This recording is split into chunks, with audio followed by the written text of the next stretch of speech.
hi everyone, I hope you all are doing well. Firstly, before saying anything, I wish you all a very happy Diwali.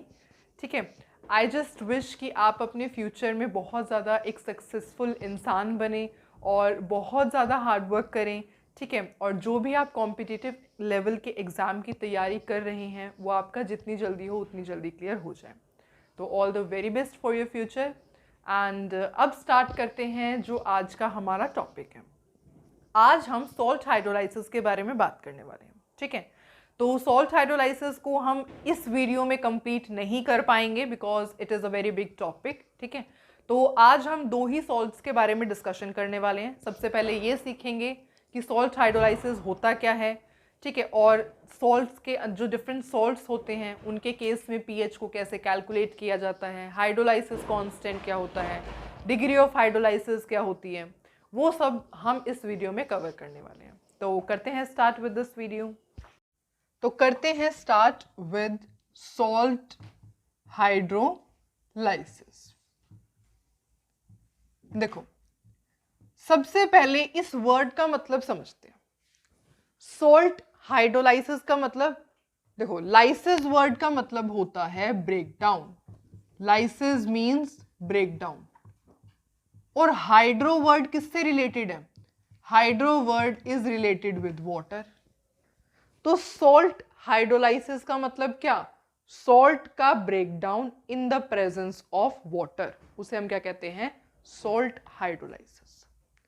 Salt का breakdown, salt की lysis in the presence of water, उसे हम कहते हैं salt hydrolysis. ठीक है, okay. अब इसकी दो डेफिनेशंस के बारे में हम स्टडी करेंगे. देखो, सॉल्ट हाइड्रोलाइसिस का मतलब होता है रिवर्स ऑफ न्यूट्रलाइजेशन. वो कैसे होते हैं देखते हैं. देखो, न्यूट्रलाइजेशन रिएक्शन में क्या होता है? न्यूट्रलाइजेशन रिएक्शन का मतलब होता है जब एसिड बेस के साथ रिएक्ट करता है टू गिव सॉल्ट प्लस में वाटर. इस पूरी रिएक्शन को हम कहते हैं neutralisation reaction. When acid reacts with water to give salt, इसको हम क्या कहते हैं? Neutralisation reaction. When acid reacts with base to give salt and water. इसका रिवर्स कर दो. रिवर्स क्या हो जाएगा इसका? सॉल्ट प्लस में water gives you acid plus base, और इसी को हम क्या कहते हैं? Salt hydrolysis. Reverse of neutralisation, ये न्यूट्रलाइजेशन रिएक्शन है, इसका रिवर्स कर दो. Salt plus water gives acid and base, तो उसको हम क्या कहते हैं? Salt hydrolysis. ठीक है, मतलब इन शॉर्ट आप यहां पे ये देख सकते हो कि सॉल्ट का हाइड्रोलाइसिस होता है, ठीक है, टू गिव द एसिडिक और बेसिक सॉल्यूशन, जो जिस भी टाइप का सॉल्ट यहां पर आपने लिया है. क्लियर? एक डेफिनेशन तो हो गई सॉल्ट हाइड्रोलाइसिस की ये. अब बात करते हैं दूसरी डेफिनेशन की. देखो, अगर मैं एक सॉल्ट का एग्जांपल लूं, सपोज आपने NH4Cl लिया है. NH4Cl एक सॉल्ट होता है. कैसे पता ये सॉल्ट है? This is salt. कैसे पता? देखते हैं. देखो, NH4OH एक वीक बेस है. जब आप उसको स्ट्रॉन्ग एसिड HCl के साथ रिएक्ट करवाते हो तो क्या बनता है? NH4Cl बनता है. तो ये क्या है? सॉल्ट है. Acid plus base give salt, तो देयरफॉर ये क्या है? एक सॉल्ट है. ठीक है, तो अब जैसे अगर आप इस सॉल्ट को देखोगे तो सॉल्ट जो होता है ना, generally salt is an ionic compound. Salt के बारे में अगर आप बात करते हो ना, तो सॉल्ट एक आयनिक कंपाउंड होता है. तो ये कैसे स्प्लिट हो सकता है? अपने आयंस में, NH4 पॉजिटिव प्लस में Cl नेगेटिव. ठीक है, और आप यहां लिख रहे हो सॉल्ट है, सॉल्ट को ये स्प्लिट हो गया. किसके साथ रिएक्ट कर रहा है? वाटर के साथ. क्या दे रहा है? एसिड और बेस. बस ये इसकी दूसरी डेफिनेशन होती है. मतलब क्या? कि रिएक्शन ऑफ कैटायन और anion of salt with water to give acidic और बेसिक सॉल्यूशन, उसी को हम क्या कहते हैं? Salt hydrolysis. ठीक है, रिएक्शन ऑफ कैटायन, या तो ये रिएक्ट करेगा वाटर के साथ, कैटायन रिएक्ट करेगा, या फिर ये रिएक्ट करेगा वाटर के साथ, एनायन रिएक्ट करेगा। किसका कैटायन और एनायन है? सोल्ट का कैटायन या एनायन है। वाटर के साथ रिएक्ट करते हैं, क्या देते हैं? एसिडिक या फिर बेसिक सॉल्यूशन। ठीक है, तो ये एक दूसरी डेफिनेशन होती है किसकी? सॉल्ट हाइड्रोलाइसिस की। इतना समझ में आया आपको? सॉल्ट हाइड्रोलाइसिस की डेफिनेशन क्या होती है, सॉल्ट हाइड्रोलाइसिस का मतलब क्या होता है? क्लियर? कि रिएक्शन ऑफ या तो कैटायन रिएक्ट कर ले वाटर के साथ या एनायन रिएक्ट कर ले वाटर के साथ टू गिव एसिडिक और बेसिक सॉल्यूशन। अभी आप देखोगे कैटायन कब रिएक्ट करता है वाटर के साथ, एनायन कब रिएक्ट करता है। क्योंकि देखो, अगर हम जनरली सॉल्ट की बात करते हैं, अब मैं इसको रब कर दूं, can I rub this? Okay, अब मैं इसको सबसे पहले रब कर देती हूं और थोड़ा सा सॉल्ट के बारे में डिस्कशन करते हैं। देखो, सॉल्ट कितने टाइप्स के हो सकते हैं जनरली। अब अगर एसिड की बात की जाए तो acid can be weak acid या स्ट्रॉन्ग एसिड। सिमिलरली बेस की बात करोगे तो बेस वीक बेस भी हो सकता है, स्ट्रॉन्ग बेस भी हो सकता है। ठीक है, अब देखो क्या क्या कॉम्बिनेशन आपके पास पॉसिबल है। या तो वीक एसिड वीक बेस के साथ रिएक्ट कर जाए, या तो वीक एसिड वीक बेस के साथ रिएक्ट कर जाए, वीक एसिड वीक बेस के साथ रिएक्ट कर जाए, या फिर वीक एसिड स्ट्रॉन्ग बेस के साथ रिएक्ट कर जाए, वीक एसिड स्ट्रॉन्ग बेस के साथ रिएक्ट कर जाए, या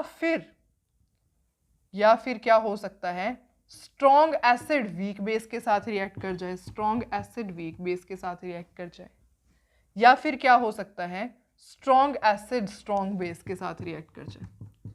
तो इन सब से आपके पास इन चारों कॉम्बिनेशन से सॉल्ट बन सकते हैं, चार डिफरेंट, है ना। देखो आपको पता ही है एसिड और बेस सॉल्ट देता है हमें, है ना। तो ये डिफरेंट टाइप ऑफ चार कॉम्बिनेशंस आए हैं हमारे पास। मतलब इन चार अलग अलग कॉम्बिनेशन से चार अलग अलग टाइप के सॉल्ट बन सकते हैं। उन सभी सॉल्ट के बारे में हम सॉल्ट हाइड्रोलाइसिस टॉपिक के अंदर पढ़ते हैं। ठीक है, ये सॉल्ट के अंदर इन सॉल्ट का पीएच कैसे कैलकुलेट करते हैं, हाइड्रोलाइसिस कांस्टेंट कैसे कैलकुलेट करते हैं, डिग्री ऑफ हाइड्रोलाइसिस कैसे कैलकुलेट करते हैं, इन particular 4 type of combination salt के अंदर इन सब को कैसे कैलकुलेट करते हैं, वो हम इस वीडियो में समझेंगे। तो सॉल्ट हाइड्रोलाइसिस टॉपिक मतलब वैसे करवाना चाहें तो एक वीडियो में भी हो सकता है, पर मैं इसकी एक वीडियो में मैं नहीं करवा पाऊंगी इसको। क्यों? क्योंकि हम पूरी डेरिवेशन बहुत ज़्यादा मतलब एकदम ब्रॉडली डिस्कस करने वाले हैं। तो आज की वीडियो के अंदर तो सिर्फ आपके 2 ही टाइप के सॉल्ट कवर होंगे, और वो कौन कौन से हैं आज हम पढ़ेंगे। एक तो इसके बारे में, स्ट्रॉन्ग एसिड स्ट्रॉन्ग बेस से मिलके जो सॉल्ट बनता है उसकी कहानी हम समझेंगे, और एक हम समझेंगे वीक एसिड स्ट्रॉन्ग बेस। इन दोनों के बारे में हम आज डिस्कस करेंगे, और ये जो बाकी के 2 रह गए इनको हम नेक्स्ट लेक्चर के अंदर समझेंगे। क्लियर? इतना समझ में आया? ओके, तो अब आपको इतना समझ में आ गया है, अब आपने पढ़ लिया है सॉल्ट हाइड्रोलाइसिस क्या होता है, दोनों डेफिनेशन समझ ली है, डिफरेंट टाइप्स ऑफ सॉल्ट क्या होते हैं, और अब हम 2 मेजर टाइप ऑफ सॉल्ट के बारे में डिस्कशन करने वाले हैं। तो लेट्स गेट स्टार्टेड। की बात की जाए तो सबसे पहला हम कॉम्बिनेशन लेते हैं salt of weak acid and strong base. सबसे पहले इसकी बात करते हैं, वीक एसिड और स्ट्रॉन्ग बेस। देखो वीक एसिड कोई ले लो, सपोज CH3COOH ले लिया, स्ट्रॉन्ग बेस ले लो NaOH ले लो, क्या बनेगा सॉल्ट? CH3COONA प्लस में वाटर, ये बन जाएगा। ठीक है, तो ये क्या है? This is salt of weak acid, this is weak acid and this is strong base. तो this is the salt of weak acid and strong base. और बहुत सारे सॉल्ट हो सकते हैं, कोई जरूरी नहीं है आप यही इसी का एग्जाम्पल डिस्कस करोगे। बहुत सारे सॉल्ट हो सकते हैं, जैसे कि K2CO3 हो गया, Na2CO3 हो गया, ये तो आपका है ही, CH3COONA, या फिर Na3PO4 हो गया, एक्सेट्रा। जितने भी सोल्ट होते हैं वीक एसिड और स्ट्रॉन्ग बेस के कॉम्बिनेशन के साथ, उन सबको हम डिस्कस करेंगे। ठीक है, कुछ भी हो सकता है, K2CO3, Na2CO3, Na3PO4, ये आपका CH3CO Na हो गया। ठीक है, जितने भी सोल्ट होंगे उन सब के केस में कैसे हम डिग्री ऑफ हाइड्रोलाइसिस कैलकुलेट करेंगे, ठीक है, या फिर आपका हाइड्रोलाइसिस कांस्टेंट कैसे कैलकुलेट करते हैं, पीएच कैसे कैलकुलेट करेंगे, वो सब समझते हैं। देखो, तो सॉल्ट पता लग गया आपको कौन कौन से सॉल्ट हो सकते हैं वीक एसिड स्ट्रॉन्ग बेस के। ओके, ठीक है।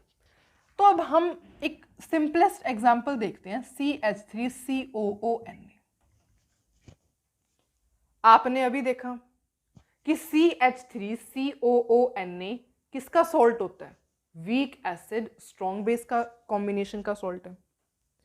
इसके अंदर आप क्या करवाते हो, वाटर के साथ रिएक्ट करवाते हो, क्या बनता है CH3COO। अब देखो, जब आप सॉल्ट को वाटर के साथ रिएक्ट करवाओगे तो आपके पास क्या बनेगा, acid and base. Acid and base, इसी को तो हम कहते हैं सॉल्ट हाइड्रोलाइसिस। इसी टाइप की रिएक्शन को तो हम कहते हैं salt hydrolysis, when salt react with water to give acid and base. अच्छा, अब आपको पता है कि ये जो सॉल्ट है ये किसके कॉम्बिनेशन से बना है, वीक एसिड और स्ट्रॉन्ग बेस के कॉम्बिनेशन से बना है ना। और हमने पहली वाली वीडियो में मैंने आपको बताया हुआ है कि जब भी इन दोनों में से, एसिड और बेस में से कोई एक चीज भी स्ट्रॉन्ग हो जाती है तो जो आपके पास सोल्ट बनता है वो स्ट्रॉन्ग होता है ना। मैंने आपको पहले बताया हुआ है, मुझे ये याद है कि दोनों में से एक भी चीज स्ट्रॉन्ग हो जाएगी ना तो ये जो सोल्ट बनेगा आपके पास वो स्ट्रॉन्ग होगा। अब ये स्ट्रॉन्ग है तो ये अपने आयंस में स्प्लिट होगा, और कैसे स्प्लिट होगा, कंप्लीटली स्प्लिट होगा। तो ये ऐसे रहेगा ही नहीं, ये तो कैसे स्प्लिट हो जाएगा, CH3COO negative Na positive. Water ऐसे ही रहेगा, water will be remain as this. Okay, अच्छा, अब ये देखना CH3COOH ये तो वीक एसिड है, और आपको पता है वीक एसिड कभी भी कंप्लीटली आयंस में स्प्लिट नहीं होता, तो ये भी ऐसे का ऐसे ही रहेगा CH3COOH। NaOH क्या है, NaOH अब आपके पास एक स्ट्रॉन्ग बेस है।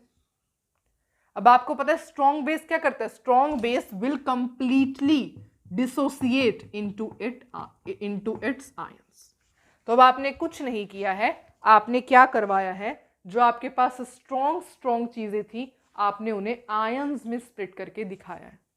ठीक है, अब जो कैंसिल हो रहा है उसे कैंसिल कर दो। क्या कैंसिल हुआ, Na पॉजिटिव कैंसिल हो गया, तो आपके पास बचा क्या, आपके पास बचा CH3COO नेगेटिव प्लस में water is giving you CH3COOH plus में OH नेगेटिव। अब आपके पास ये रिएक्शन बची है, और इसी रिएक्शन को यूज करके हम सब कुछ कैलकुलेट करेंगे। हाइड्रोलाइसिस कांस्टेंट क्या होता है, ठीक है, पीएच क्या है, डिग्री ऑफ हाइड्रोलाइसिस क्या होती है, वो सब आई गेस आपको इतना अच्छे से क्लियर है। Salt plus water gives acid base, ये सॉल्ट हाइड्रोलाइसिस की रिएक्शन होती है। कुछ नहीं किया, जो स्ट्रॉन्ग है वो अपने आयंस में स्प्लिट होकर के लिखे गए हैं, और हमारे पास लास्ट में ये रिएक्शन बचती है। क्लियर। अब इसके अंदर अगर आप एक चीज नोटिस कर रहे हो तो ये क्या है, ये एनायन है। एनायन क्यों है, किसी भी चीज के ऊपर नेगेटिव चार्ज होता है तो उसे हम एनायन कहते हैं। किसी भी स्पीशीज पर अगर नेगेटिव चार्ज होता है उसको एनायन कहते हैं। आप देख रहे हो यहां पे एनायन रिएक्ट कर रहा है वाटर के साथ, इस वजह से इस टाइप की रिएक्शन को हम क्या कहते हैं, anionic hydrolysis. Anionic hydrolysis, anionic hydrolysis क्या होती है, when anion reacts with water. अब कोई जरूरी नहीं है यहां पे यही एनायन हो, ध्यान रखना, कोई जरूरी नहीं है कि हम ये एग्जांपल डिस्कस कर रहे हैं तो आप यही सोचो कि CH3COO नेगेटिव ही जब वाटर के साथ रिएक्ट करेगा तो उसे एनायनिक हाइड्रोलाइसिस कहते हैं। ऐसा कुछ नहीं होता, यहां इसके अलावा कोई भी आयन हो सकता है। हमेशा जब भी एनायन रिएक्ट करता है वाटर के साथ उसको हम एनायनिक हाइड्रोलाइसिस कहते हैं। तो this type of reaction is anionic hydrolysis. अब आपको पता है यहां पे क्या प्रोड्यूस हो रहे हैं, सॉल्यूशन में प्रोड्यूस क्या हो रहे हैं, सॉल्यूशन में आपको मिल रहे हैं OH नेगेटिव आयंस। तो देयरफॉर ये कैसा सॉल्यूशन है, बेसिक सॉल्यूशन। समझ में आई बात। तो इस चीज से हमें क्या समझ में आता है, इस चीज से हमें यह समझ में आता है कि जब भी वीक एसिड और स्ट्रॉन्ग बेस आपस में रिएक्ट करके जो सोल्ट बनाते हैं, वो जो सोल्ट होता है ना वो आपको बेसिक सॉल्यूशन देता है। OH नेगेटिव आयंस रिलीज होते हैं इन सॉल्यूशन, ठीक है, हमेशा। और एनायनिक हाइड्रोलाइसिस कहते हैं इस टाइप की, जो इस वीक एसिड स्ट्रॉन्ग बेस से मिलके जो आपके पास सॉल्ट बनता है ना, उसकी हाइड्रोलाइसिस को हम एनायनिक हाइड्रोलाइसिस कहते हैं। और रीजन आपको पता लग गया कि एनायनिक हाइड्रोलाइसिस क्यों कहते हैं, ठीक है। ओके, अब इतना समझ में आया, ठीक है। अब हम जो आगे की बात करेंगे, सबसे पहले तो मेरे को रब करना पड़ेगा क्योंकि ऐसे तो बोर्ड पे आएगा ही नहीं।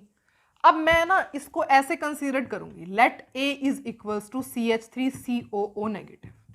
अब मैं ऐसे इसको कंसीडर करके हम आगे की बात करेंगे। ऐसा क्यों, क्योंकि सो दैट हमें बार बार CH3COO नेगेटिव ना लिखना पड़े। आप समझ ही जाओगे, मैं A लिखूंगी। अब जहां पर भी CH3COO नेगेटिव होगा मैं उसको A नेगेटिव से आप कर लो, A नेगेटिव जो है हम लिखेंगे, ठीक है। तो अब अगर हम यहाँ पे A नेगेटिव कंसीडर कर लेते हैं, let A negative is equals to CH3COO negative, तो हमारी रिएक्शन क्या बन जाएगी, A नेगेटिव प्लस में water is giving you CH3COOH plus में OH नेगेटिव, ठीक है। अब हमने A नेगेटिव क्यों लिखा है, ताकि हमें बार बार ये लिखना ना पड़े, बस सिर्फ बार बार ये ना लिखना पड़े।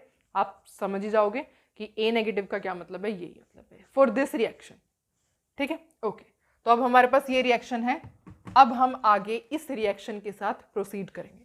तो उसके लिए सबसे पहले हमें रब करना होगा।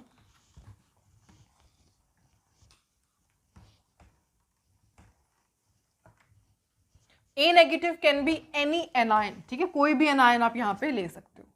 तो अब आपके पास रिएक्शन आ गई है ये। अब CH3COO है, इसको मैंने A माना है, तो इसको मैं ऐसे कर दूं, इसको H लिख सकते हैं हम, बिल्कुल लिख सकते हैं। अब हमारे पास पूरी रिएक्शन ये आ गई। हमने A नेगेटिव को क्या कंसीडर किया, CH3COO नेगेटिव कंसीडर किया ना, A नेगेटिव यहां लिखा है, तो CH3COO यहां भी तो है, यहां पर भी तो हम A लिख सकते हैं, तो ये क्या हो जाएगा, H ही तो हो जाएगा, ठीक है। और ये जो रिएक्शन है उसी से अब हम आगे की जो भी स्टोरी है, पीएच कैसे कैलकुलेट करते हैं, हाइड्रोलाइसिस कांस्टेंट कैसे कैलकुलेट करते हैं, वो प्रोसीड करेंगे। तो देखो, सबसे पहले स्टार्ट करते हैं with hydrolysis constant. Hydrolysis constant, देखो अब हाइड्रोलाइसिस कांस्टेंट को सबसे पहले रिप्रेजेंट कैसे किया जाता है, hydrolysis constant is represented as KH। तो KH कैसे कैलकुलेट करेंगे वो देखते हैं। देखो, अब आपने ये रिएक्शन लिखी है,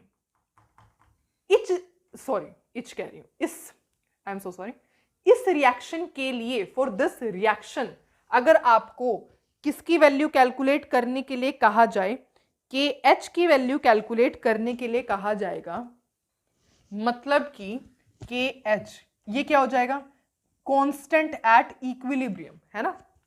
देखो एसिड के लिए क्या लिखते थे, एसिड के लिए लिखते थे Ka, मतलब क्या होता था, आयनाइजेशन कांस्टेंट ऑफ एसिड या डिसोसिएशन कांस्टेंट ऑफ एसिड।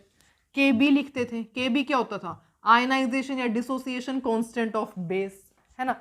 इसी तरीके से इसे हम है ना आयनाइजेशन डिसोसिएशन नहीं कहते, क्योंकि यहां पर एसिड बेस की बात चल रही है, पर ये आपका सोल्ट चल रही है, ये सोल्ट के लिए होता है। Hydrolysis constant is used for salt, हम इस सोल्ट के लिए यूज करते हैं, ठीक है। तो इस वजह से इसको हम क्या कहते हैं, हाइड्रोलाइसिस कांस्टेंट कहते हैं, ठीक है। तो KH भी किसके ऊपर होता है, एट इक्विलिब्रियम कैलकुलेट करोगे, ठीक है।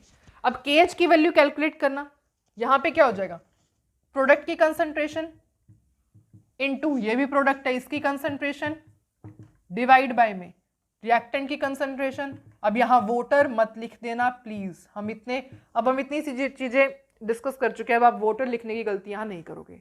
आपको पता है वाटर की जो कंसंट्रेशन होती है इज कांस्टेंट होती है, तो आपने KH यहाँ पे कैलकुलेट कर लिया। इसको नाम दे दे इक्वेशन फर्स्ट, बिल्कुल लिख देते हैं। अब ये एसिड है, दिस इज एसिड। अब एसिड भी कैसा था, ये वैसे कैसा था, हमने क्या लिखा था, देखो CH3COOH एसिड था ये तो, और हमने इसको लिखा कैसे था, हमने इसे ऐसे लिखा था। तो ये क्या है, वीक एसिड है। वीक एसिड का क्या मतलब है, वीक एसिड का मतलब इक्विलिब्रियम आएगा यहां पर। तो ये कैसे स्प्लिट होगा, HA will split as this, H positive A negative. समझ में आया आपको, ठीक है। क्योंकि देखो हम बात किसकी कर रहे हैं, आप चाहे यहां पर लिख सकते हो, आप चाहे यहां पे ये लिख लो CH3COO नेगेटिव, यहां पे आप ये लिख लो CH3COOH। हमने यहाँ पे क्यों नहीं लिखा, क्योंकि फिर बार बार HA की जगह वो पूरा लिखना पड़ेगा, ठीक है, इस वजह से। बाकी यहाँ पे CH3COOH ही है, यहाँ पे CH3COO नेगेटिव ही है, ठीक है। तो HA ऐसे स्प्लिट होगा, ओके। अब यहाँ पे अगर आपको ionisation constant of acid calculate करने के लिए कहा जाए, अब आपको पता है प्रोडक्ट की कंसंट्रेशन, ये प्रोडक्ट है इसकी कंसंट्रेशन डिवाइड बाय में रिएक्टेंट की कंसंट्रेशन। इस इक्वेशन को इक्वेशन 2 नाम दे दिया जाए। अब आपको एक और चीज पता है कि KW किसके इक्वल होता है, OH नेगेटिव की कंसंट्रेशन इनटू H पॉजिटिव की कंसंट्रेशन, इसको 3 नाम दे दो।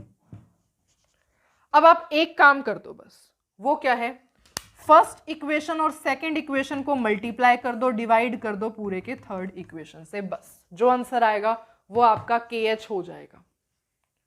फर्स्ट क्या है, फर्स्ट ये है, that is KH is equals to HA की कंसंट्रेशन OH नेगेटिव की कंसंट्रेशन डिवाइड बाय में A नेगेटिव की कंसंट्रेशन। सेकंड क्या है, सेकंड है आपकी ये रे इनटू KA लिख दो यहाँ पे, इज इक्वल्स टू किसके इक्वल है, इनको मल्टीप्लाई कर दो H positive A negative divide by में HA। अब डिवाइड करना है थर्ड से, तो मैं इसको पूरे के डिवाइड में लगा देती हूं।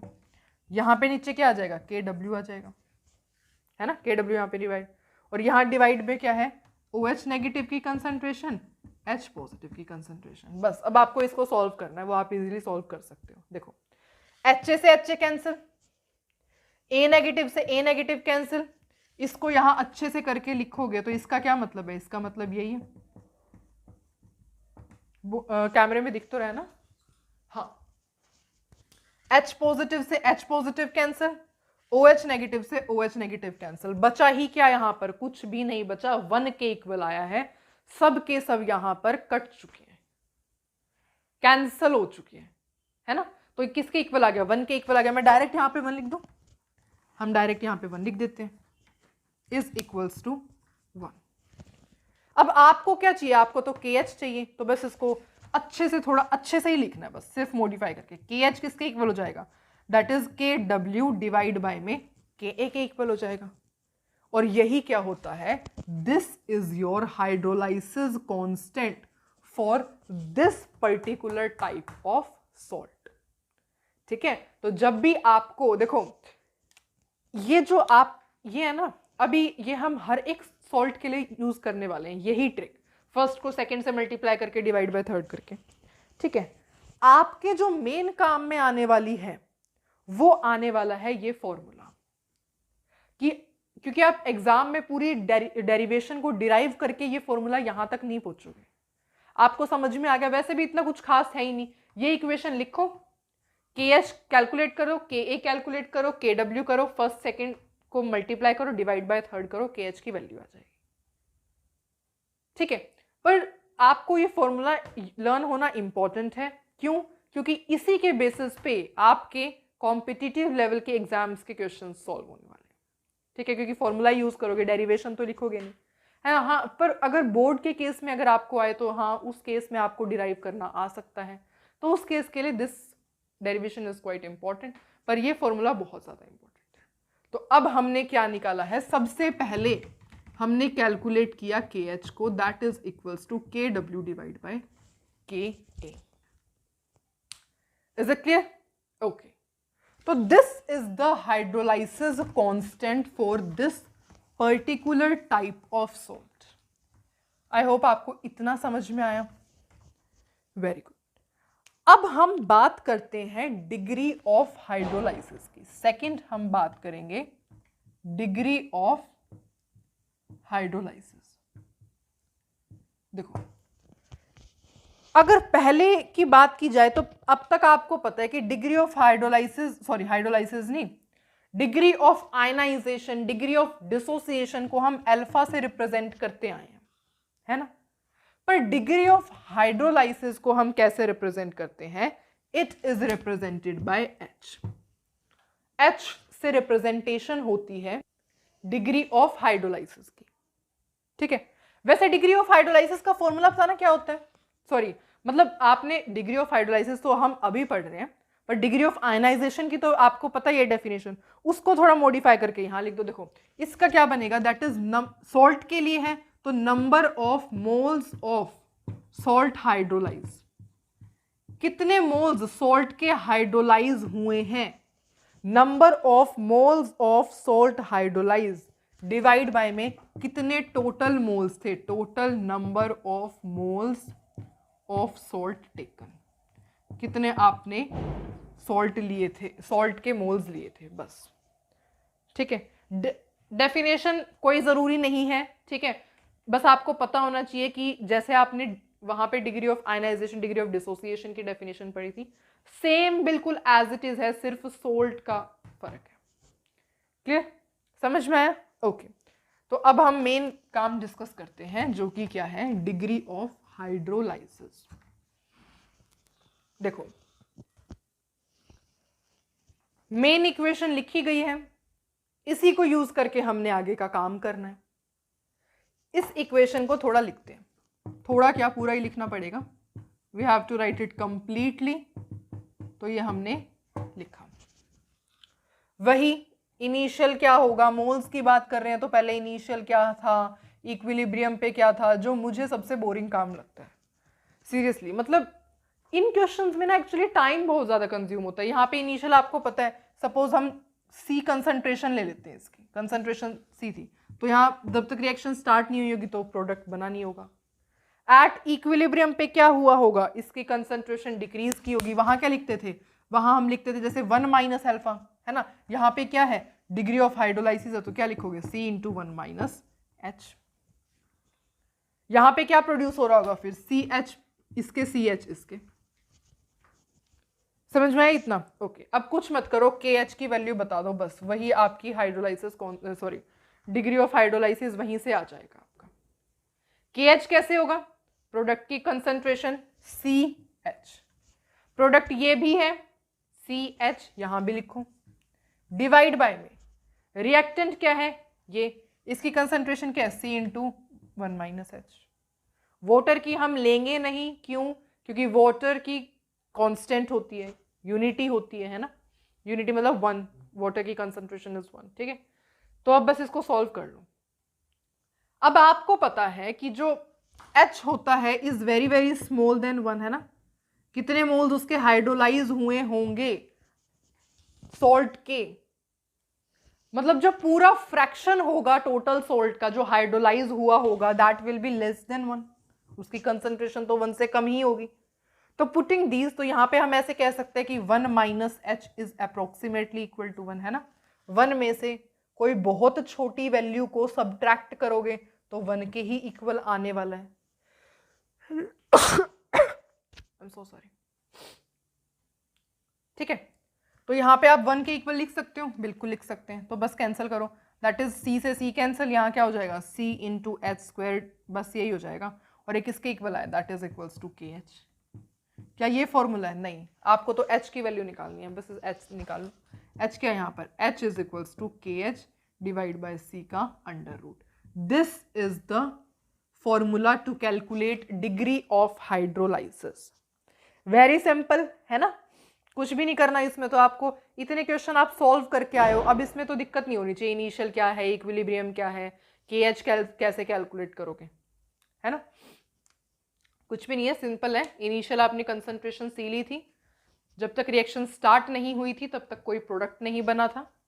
इक्विलिब्रियम पे आया, वहां पे C इंटू 1 माइनस एल्फा लिखते थे, उसी तरीके से यहाँ C इंटू 1 माइनस H लिखेंगे।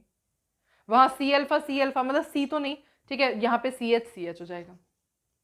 KH की बस कंसंट्रेशन को कंसंट्रेशन क्या बोल रही हूँ मैं, KH की वैल्यू को कैलकुलेट करना है और H बता देना कितना है। क्या है, H is equals to under root of, यहाँ पे लिख दूं, H is equals to under root of KH divide by C। Again कह रही हूं, यही फॉर्मूला बहुत ज्यादा इंपॉर्टेंट है। डेरिवेशन सीखनी है बिल्कुल सीख लो, पर न्यूमेरिकल में यही फॉर्मूला यूज होगा। पर आपको कंसेप्ट पता होना चाहिए कि ये फॉर्मूला आया कहां से है, तो हमने वो सीख ही लिया, है ना। ठीक है, अब देखो, अब आपसे अगर कहा जाए कि यहाँ पे KH की value KW divide bye K होती है, तो आप वो भी इसमें पुट कर सकते हो। ठीक है, आप ऐसे भी लिख सकते हो, H is equals to under root of KW divide by KA into में C। ये थोड़ा मॉडिफाई करके बन जाएगा फॉर्मूला। आपने क्या किया, वैल्यू तो पुट की है।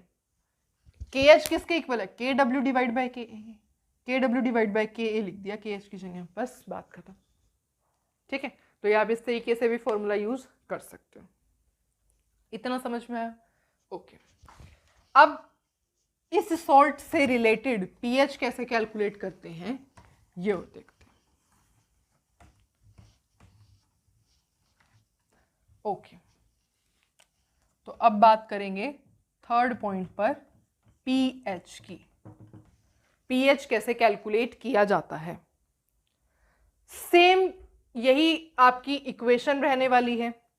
और आपको पता है, सबसे पहले मैं यही लिख देती हूँ, देखो इनिशियल क्या था, इनिशियल आपने देखा कंसंट्रेशन C आपने पुट की, तो यहां जब तक रिएक्शन नहीं स्टार्ट हुई 0 0 एट इक्विलिब्रियम, अभी जो लिखा था C इंटू 1 माइनस H, यहाँ पे CH और यहाँ पे CH। ठीक है, अब आप देख रहे हो, अब आपको एक चीज पता है, पीएच को कैलकुलेट करने के लिए आपको पता होनी चाहिए H पॉजिटिव की कंसंट्रेशन। पीएच किसके इक्वल होता है, minus log of H positive. pH is equals to minus log of H positive, पर यहां H पॉजिटिव तो है ही नहीं, फिर कैसे करेंगे, पर यहां OH नेगेटिव है, यहां हमारे पास OH नेगेटिव है, और हमें पता है कि H पॉजिटिव की कंसंट्रेशन OH नेगेटिव की concentration is equals to KW। तो अगर हमें OH नेगेटिव की कंसंट्रेशन के बारे में भी पता लग जाए तो H पॉजिटिव की तो हम अपने आप ही निकाल लेंगे। ठीक है, तो बस यहाँ OH नेगेटिव है तो उसी के साथ चलते रहो, उसके बाद आपका pH अपने आप आ जाएगा। देखो OH नेगेटिव क्या है, OH नेगेटिव की कंसंट्रेशन आई है आपके पास C इंटू में H। अब आपको पता है H positive into OH negative is equals to KW। OH negative की कंसंट्रेशन कैलकुलेट करोगे, यहां ये हो जाएगी, है ना। तो OH नेगेटिव की जगह मैं ये पुट कर दूं, OH नेगेटिव की जगह हम ये पुट कर दें, KW डिवाइड बाय में ये बिल्कुल पुट कर सकते हैं।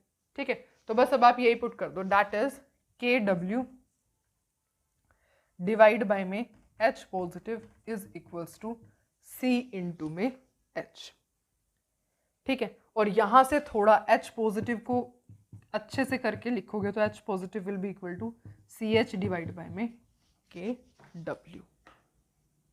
CH डिवाइड बाय में नहीं, क्या CH थोड़ी होएगा, यहां जाएगा KW डिवाइड बाय में CH, KW डिवाइड बाय में CH।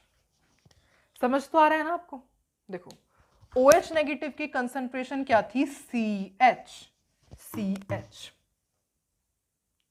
अब आपको पता है कि देखो ये ऐसे होता है, ये इक्वेशन कैसे होती है, ऐसे होती है, ये तो हमें पता ही है ना। अब अगर H पॉजिटिव को यहां डिवाइड में ले जाओ, बिल्कुल ले गए, H पॉजिटिव को यहां डिवाइड में ले गए।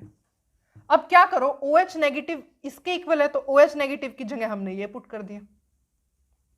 ठीक है, आप ऐसे लिख सकते हो, putting value of OH negative in equation first, इसको फर्स्ट मान लो, OH नेगेटिव की वैल्यू यहां पुट कर दो, यहां से H पॉजिटिव की कंसंट्रेशन की वैल्यू कैलकुलेट कर लो। ओके, अब आपको एक बात पता है कि H आपने अभी कैलकुलेट किया, किसके इक्वल होता है? Under root of K H divide by सी। यहाँ वैल्यू पुट कर दो, के डब्ल्यू डिवाइड बाय में सी, और ये यहाँ पे है ना डिवाइड बाय में H की वैल्यू आपने क्या पुट करी? के एच डिवाइड बाय में सी। देखो के डब्ल्यू डिवाइड बाय सी तो हमने ऐसे ही रखा, H किसके इक्वल है? Under root of K H divide by C, तो under root of K H divide by C put कर दी वैल्यू ऑफ, ठीक है। या फिर आप ऐसे लिख लो, आप डायरेक्ट लिख लो यहाँ पे putting value of H, putting value of H in equation second, इसको सेकेंड कंसिडर कर लो। और अब लिख लो, अगर आप आगे रिवाइज भी करोगे तो आपको पता होगा कि ये वैल्यू आई कहाँ से है, ठीक है। अब आप समझ जाओगे। अब इसको थोड़ा सा आपको सोल्व करना पड़ेगा, इतना काम आपको करना ही पड़ेगा, ठीक है। देखो इसको सॉल्व करते हैं। अब ये क्या है, इसको आप ऐसे लिख सकते हो, ये डिवाइड में है ना, इसको आप के एच, एक मिनट रुको, के एच इसको कैसे लिखोगे? अंडर रूट हटाओ, अंडर रूट हटाओगे तो ये बन जाएगा, यहाँ पे रेज टू पावर 1/2 कर दूं मैं। यहीं पे सॉल्व करना पड़ेगा, देखो और बोर्ड पर स्पेस नहीं है तो हमें यहीं पर सॉल्व करना पड़ेगा इसको, ठीक है। अब हमने क्या किया, अंडर रूट हटाया, रेज टू पावर 1/2 लिख दिया। इसका मतलब क्या है, के एच के ऊपर भी 1/2 है, इसकी भी पावर 1/2 है, और सी के यहां कंसंट्रेशन की पावर भी 1/2 है। अब डिवाइड है, इसको मल्टीप्लाई में कन्वर्ट करो, मल्टीप्लाई में कन्वर्ट करोगे तो इसका रेसिप्रोकल हो जाएगा, मतलब अब ये हो जाएगा, यहां क्या था, के एच था ना, के एच, ठीक है।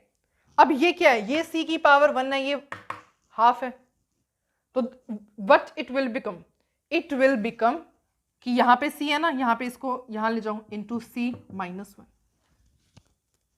पावर पावर सेम है तो पावर ऐड हो जाएगी, ये क्या बनेगा, ये बन जाएगा आपके पास -1 में से हाफ सब्ट्रैक्ट करोगे तो ये क्या हो जाएगा, सी रेज टू पावर -1/2। ये ऐसे बन गया।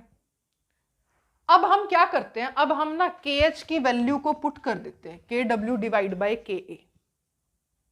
के एच की वैल्यू क्या है, के डब्ल्यू डिवाइड बाई के ए, वो इसके अंदर पुट कर लो आप। कैसे होगी, देखो ये क्या है, under root of K H है, इसका मतलब under root of K H है, और आप यहां पे लिख लो putting value of K H, तो यहाँ पे और के एच की वैल्यू क्या है, के डब्ल्यू डी, तो ये क्या हो जाएगा, इसके एक मिनट, अंडर रूट ऑफ सी, यहाँ पे डिवाइड में लिखो के डब्ल्यू डिवाइड बाय में के ए का अंडर रूट। अब आपके पास ये आ गया। अब इसका क्या मतलब है, इसका मतलब है इसको रेसिप्रोकल कर दो, दैट इज ये क्या हो जाएगा, के ए डिवाइड बाय के डब्ल्यू, इसका भी हाफ और इसका भी हाफ, ये हाफ है, ये 1/2 है, दिस इज 1/2, 1 में से 1/2। अब ये यहाँ पे ये ऊपर जाएगा तो कैसे हो जाएगा, ये हो जाएगा के W into half, base same power add हो जाएगी, ये क्या बन जाएगा, ये बन जाएगा आपका under root of K W, ये बन जाएगा अंडर रूट ऑफ के ए। बस अब आपके पास सब कुछ आ गया है, ठीक है। इसका मतलब क्या है, अब आपके पास ये पूरा अंडर रूट में है, तो सारा अंडर रूट में लिख दूं, मतलब इसको ऐसे लिख दूं, H पॉजिटिव की concentration under root of K W divide by C into में के ए। तो बहुत मेहनत करने के बाद, बहुत टाइम लगाने के बाद आपके पास H पॉजिटिव की कंसंट्रेशन आ गई है। अब आप आराम से पीएच को सॉल्व कर सकते हैं। उसके लिए मुझे ये रब करना पड़ेगा, तो सबसे पहले मैं इसको रब करती हूं। I have to rub this, एक मिनट रुक जाओ बस।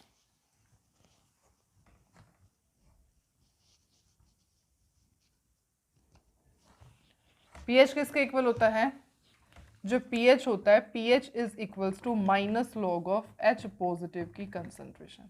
बस अब इसकी वैल्यू पुट कर दो, देखो माइनस लॉग ऑफ किसके इक्वल है, के डब्ल्यू के ए सी पूरे की 1/2 1/2 है। इसका मतलब क्या है, इसको पूरे को 1/2 लिख लें, हम पूरे को ऐसे 1/2 लिख लें, रूट का मतलब क्या होता है, 1/2 ही होता है, हमने वही लिखा है। अब ये लॉग में है तो ये पावर क्या हो जाएगी, यहां आ जाएगी, that will it will become -12 log KW KA divide by C। तो इसका मतलब आप क्या लिख सकते हो, यू कैन राइट -12 सबके मल्टीप्लाई में है तो -12 log KW plus log KA minus log C। इसका मतलब अब आपके पास जो pH की value I that is this, ये आपके पास pH की वैल्यू आई है, ठीक है। माइनस ये सबके बाहर है ना, ऐसे ही। तो देखो ये मल्टीप्लाई में है तो ये क्या हो जाएगा, प्लस में हो जाएगा, है ना। log A B किसके इक्वल होता है, log A प्लस में log B, ये मैंने आपको पहले भी बताया हुआ है। और जब कोई चीज डिवाइड में होती है तो माइनस में चला जाता है। इतना समझ में आया। तो अब आपके पास जो pH की वैल्यू आ गई है वो ये आ गई है। अब डिपेंड करता है अकॉर्डिंग टू द रिक्वायरमेंट, आप इस वैल्यू को किस तरीके से मॉडिफाई कर सकते हो। देखो आपको पता है pKa किसके इक्वल होता है, माइनस लॉग ऑफ KA के। pKW किसके इक्वल होता है, माइनस लॉग ऑफ KW के, है ना। और ये माइनस लॉग ऑफ KW दिखना भी तो चाहिए, माइनस लॉग ऑफ KW के वैल्यू। अब देखो ये आप क्या करो, माइनस का साइन अंदर ले जाओ, माइनस का साइन अंदर लेके जाओगे आप तो ये देखो हाफ तो यहीं रहेगा, ये क्या बन जाएगा, minus log KW minus log KA plus में लॉग C, ये बन गया। माइनस का साइन अंदर ले गए। माइनस लॉग KW क्या होता है, minus log KW is equals to PKW, put कर दो, PKW लिखो यहां पे, PKW माइनस लॉग KA किसके इक्वल होता है, PKA, यहां पे PKA लिखो प्लस में PKA। PK is a movie, किस किसने देखी हुई है वैसे, ओके। मूवी से हटके back to the topic, log C को तो हम ऐसे ही लिख सकते हैं, मतलब आप pH को बस, और ये आगे सॉल्व नहीं हो सकता, ठीक है। तो pH को कैलकुलेट करने का this is the second method, आप ऐसे भी कैलकुलेट कर सकते हो according to the requirement. PKW given है क्वेश्चन में, उसके अकॉर्डिंग सॉल्व करो, ये सॉल्व करो, ठीक है। अच्छा अब एक और चीज है, एक और चीज है, और वो क्या है कि हमें है ना एक और चीज पता होती है। आपने सुना 298 केल्विन पर मैंने आपको एक बात बताई थी कि एट 298 केल्विन जो आपकी PKW की वैल्यू होती है इज इक्वल्स टू 14, है ना। हमने पढ़ा था ये कि एट 298 केल्विन PKW की वैल्यू 14 होती है, वो इसमें पुट कर सकते हो। करके देखें, बिल्कुल करके देखते हैं। देखो PKW क्या है, 14 पुट करो यहाँ पे, हाफ दैट इज pH, तो यहाँ पे pH किसके इक्वल आए, इसके, PKW की वैल्यू पुट कर दो, बिल्कुल करते हैं। pH देखो हाफ का एज इट इज लिखते हैं, हाफ एज इट इज लिखा, PKW 14 के इक्वल है, बाकी सारा ऐसे ही आएगा, PKA प्लस में log C, समझ में आया, ओके। अब क्या करोगे आप, हाफ को अंदर मल्टीप्लाई कर दो, ये हाफ है ना, ये क्या हो जाएगा 14 divide by 2, PKA divide by 2 log C divide by 2। 14 divide by 2 कितना होता है 7, डायरेक्ट यहां 7 लिखो, यहां हाफ कॉमन ले लो, कॉमन लोगे तो क्या बन जाएगा प्लस में हाफ। एक ये फॉर्मूला भी है जो आप यूज कर सकते हो to find the pH for this particular type of salt. तो बहुत ज्यादा टाइम लगा है हमें यहां तक पहुंचने में, सीरियसली, ठीक है। पर एट लास्ट हमने बहुत सी मेहनत करके और अच्छे से सब कुछ सॉल्व करके हम इतने सारे फॉर्मूले हमें पता लगे, ठीक है। अब आई गेस आपको डेरिवेशन में कोई प्रॉब्लम नहीं आनी चाहिए, हमने हर एक स्टेप अच्छे से समझा है, ठीक है। रही बात आगे की, तो वो मैं आपको बताती हूँ कि आपको कौन कौन से फॉर्मूले मेन होने वाले हैं। देखो डेरिवेशन को डिराइव करना इतना मुश्किल नहीं है मेरे अकॉर्डिंग, क्योंकि आप एक दो बार देखोगे ना आपको अपने आप ही पता लग जाएगा, ठीक है। आप एक दो बार देखोगे आपको अपने आप ही पता लग जाना है। क्लियर? अब क्या ही है, कुछ नहीं है, बस H पॉजिटिव की कंसंट्रेशन की वैल्यू पुट करो, हाफ है, लोग है, माइनस हाफ बाहर आ जाएगा। इसको अच्छे से करके लिखो, माइनस को अंदर लेके जाओगे, PKW PK बनेगा, वैल्यू पुट करो। हमने दूसरा फॉर्मूला डिराइव किया। यहाँ पे आपको पता है 298 केल्विन PKW के इक्वल, PKW 14 के इक्वल होता है, वैल्यू पुट की, बस। तो इस तरीके से आपके मेन जो अब हम बात करते हैं कि फॉर्मूले आपको कौन कौन से लर्न होने चाहिए अगर आप बात करोगे तो, ठीक है। ये जो भी आपके यहाँ पे फॉर्मूले लिखे हुए हैं ना, बस ये फॉर्मूलेज हैं जो आपको लर्न करने हैं, that's it. I don't guess कि आपको ये लर्न करने की जरूरत है, ये दोनों फॉर्मूले लर्न करने की जरूरत है, मुझे नहीं लगता, क्योंकि ये हमने मॉडिफाई किए हैं, ठीक है। ऐसे बहुत से रिलेशन और हो सकते हैं, ठीक है, पर हाँ ये फॉर्मूले आपको लर्न करने की जरूरत नहीं है अगर आप इनमें से ये बना सकते हो खुद तो। और अगर आप नहीं बना सकते तो ये जितने भी फॉर्मूले लिखे हुए हैं, KH का, H का, PH के 3, ये आप लर्न कर सकते हो। यही मेन आपके न्यूमेरिकल पॉइंट ऑफ व्यू से काम आने वाले हैं। इतना समझ में आया आपको? Well done.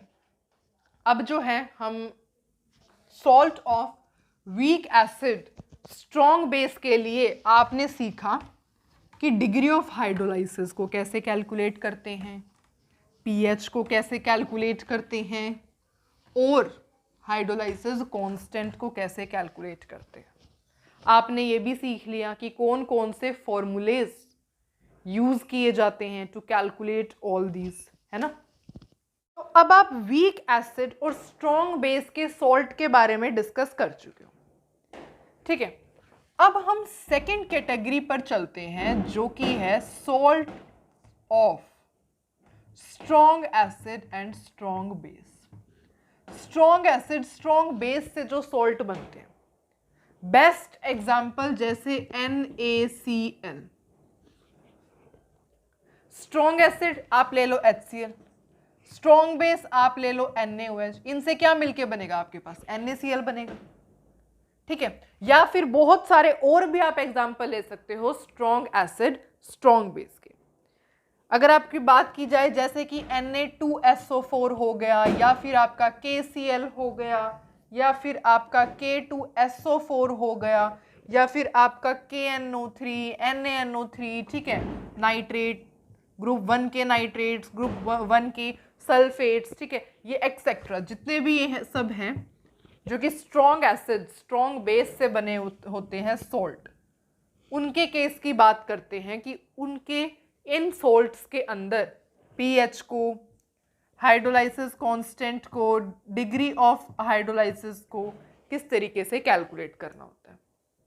देखो, अगर हम सिर्फ NaCl की बात करेंगे, NaCl को अच्छे से समझेंगे, तो आपको पता है NaCl एक सॉल्ट है स्ट्रॉन्ग एसिड स्ट्रॉन्ग बेस से। स्ट्रॉन्ग एसिड स्ट्रॉन्ग बेस से मिलकर के आपके पास NaCl बने। अब इसकी अगर आप हाइड्रोलाइसिस रिएक्शन लिखोगे तो वो कैसे होती है? Salt plus water gives you acid plus में बेस, यही होती है ना, यही होती है सॉल्ट हाइड्रोलाइसिस। सॉल्ट का breakdown in the presence of water. आपको शायद पता नहीं वीडियो में पटाखों की आवाज आ रही है या नहीं आ रही, आज दिवाली है इस वजह से मैं ये आवाज़ जो है, हम ये सिर्फ और सिर्फ है ना थोड़ा सा ये टॉपिक कंप्लीट कर लेंगे, 5 मिनट का टॉपिक है, ठीक है। उसके बाद नेक्स्ट वीडियो में अपलोड करूंगी, ठीक है। जो बाकी का टॉपिक इसके 2 और जो है सॉल्ट के बारे में हमने डिस्कस करना है, क्वेश्चन सॉल्व करने इससे रिलेटेड, वो सब हम नेक्स्ट वीडियो में कवर करेंगे, ठीक है। तो अब आप सिर्फ ये 5 मिनट की वीडियो सुन लो, उसके बाद हमारे एटलीस्ट 2 चीज़ें यहाँ पे कंप्लीट हो जाएंगी, क्लियर, ओके। अब जैसे NaCl और वाटर गिव्स अस, मतलब salt plus water gives you acid and base. अब ये क्या है? स्ट्रॉन्ग सॉल्ट है, स्ट्रॉन्ग एसिड बेस से मिलके बना है तो स्ट्रॉन्ग सॉल्ट है। कैसे स्प्लिट होगा? Na positive Cl negative plus में वाटर। ये क्या है? स्ट्रॉन्ग एसिड है, कैसे स्प्लिट होगा? H positive Cl negative. ये क्या है? स्ट्रॉन्ग बेस है, कैसे स्प्लिट होगा? Na positive OH negative.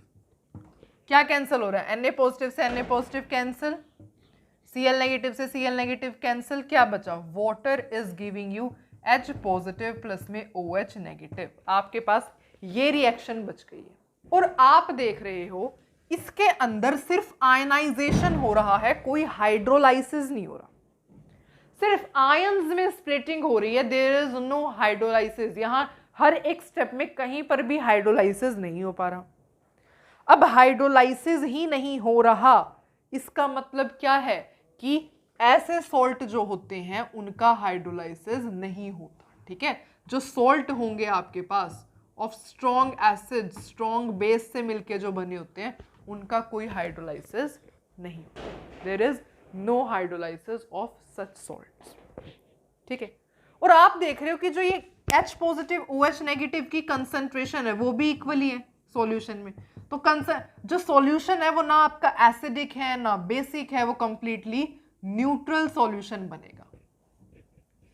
ठीक है, तो अगर आप कोई भी स्ट्रॉन्ग एसिड उठा लो, कोई भी स्ट्रॉन्ग बेस उठा लो, उससे जो सॉल्ट बनाओगे उसका कभी भी हाइड्रोलाइसिस नहीं होता, और जो सॉल्यूशन बनता है आपके पास वो कंप्लीटली न्यूट्रल सॉल्यूशन होता है।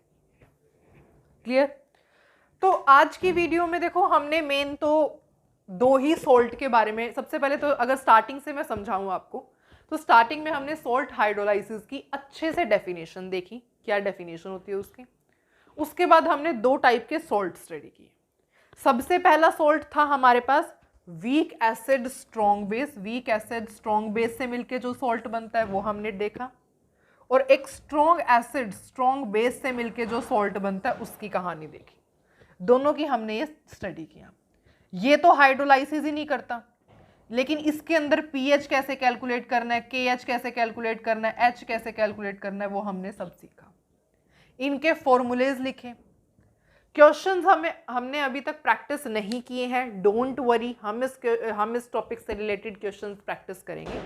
पर जैसे कि मैंने आपको बताया कि आज दिवाली है, तो इस वजह से आपको थोड़ा बहुत नॉइस आ रहा होगा, तो अब मैं कल वीडियो बनाऊंगी इसके लिए, स्पेशली जो टॉपिक हमारा बच गया है और जो क्वेश्चंस अपने को सॉल्व करने हैं। ठीक है, इस टॉपिक से रिलेटेड। तो आई होप आपको पूरा लेक्चर अच्छे से समझ में आया है।